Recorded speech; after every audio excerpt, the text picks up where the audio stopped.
Hello again. Welcome to Mindful Connections. Today we're going to be focused on looking at building secure relationships. We're going to take a look at what can contribute to that, how to reestablish that, and rebuild trust, love, and connection in our relationships. Secure attachment is all about staying connected and safe. So imagine it being like the roots of a tree. With that tree being able to remain grounded, it's able to also produce healthy branches and healthy fruit. In the same way, secure attachment, when it's established in a relationship, is able to produce the ability to communicate with another person and have strong bonds within that relationship, as well as being able to produce some fruit within that relationship that keeps people wanting to remain connected. In a storm, the roots of the tree help to keep that tree stable and grounded. And in the same way, secure attachment will help to keep relationships stable and grounded and will help the people involved in those relationships to continue to want to give care and receive care on a regular basis, even when times may be challenging. Let's remind ourselves of some of the core themes around secure attachment. One of the primary ones is going to be that this person is comfortable with emotional closeness. They may also be comfortable with physical closeness. Those two things will intertwine for them. A person is also going to be okay with independence, but they aren't going to need that independence to be the only factor that they're holding on to. They're able to be self reliant at times, but they're also able to have that dependence on their partner and feel as if their partner is going to be there for them if there is ever a need that shows up. The other factor associated with secure attachment is going to be the need to maybe search out new things and do new things and have their own life.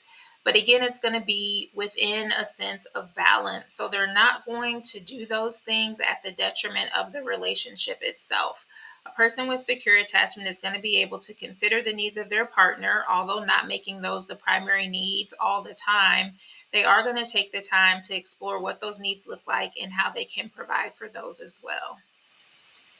For some of you watching, if you have experienced things like mistreatment in your relationships, very harsh or severe breakups, or also divorces, it may seem like an impossible task to be able to get to this place of feeling comfortable within your relationship enough to give and receive care to the point where all of that feels secure. However, I'm here to tell you that there are some things that you can do if you have that question: what am I supposed to do? How do I get here? That's what we're going to explore next and take a look at some different things that you can incorporate to start to earn or learn more about how to incorporate secure attachment in your relationship. The first step in a lot of healing processes is typically going to be one around self-awareness. It's important that in any healing journey that you identify the things that contributed to that for you, but then also that you become aware of your specific style. For this in particular, we're talking about your specific style of attachment. So we know that there can be other attachment styles outside of secure attachment or along the spectrum of attachment styles. So you'll want to identify that for yourself. There are some good websites available. If you're interested in that, you can put a comment in and let me know, and I can put some of those into the comments. There are good websites where you can actually take a quick survey and identify your attachment style, and that will help you know maybe how much of the different types of attachment you have within your own particular form of attachment. So that's a good starting place. The second step may be working on your communication. So, this can include several different aspects of communication. It may mean that you have to learn to communicate more assertively in expressing your needs, desires, how certain things have impacted you. It may also mean that you will need to explore how to communicate your boundaries and what things that you're going to accept and not accept, and also become very familiar with what that means for yourself. Another part of communication, of course, is conflict resolution and working through the different things that do come up in the relationship, learning how to do that confidently so that you can explore those things without feeling like it's a threat to the actual relationship itself. So, a lot of these different aspects of communication I go into more thoroughly in my course on attachment, and really looking at how deeply exploring your communication needs can help to further the security within your relationship.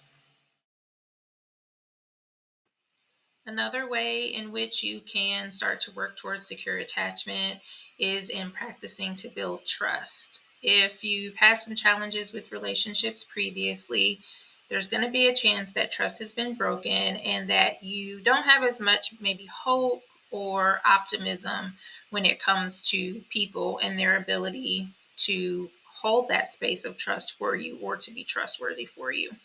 So, another important aspect is going to be to practice in small ways building trust with people, so you can kind of explore what it feels like and looks like for you to find some things that are smaller in scale that you would be able to practice with and sharing with others, seeing how that feels and adjusting as you need to along the way.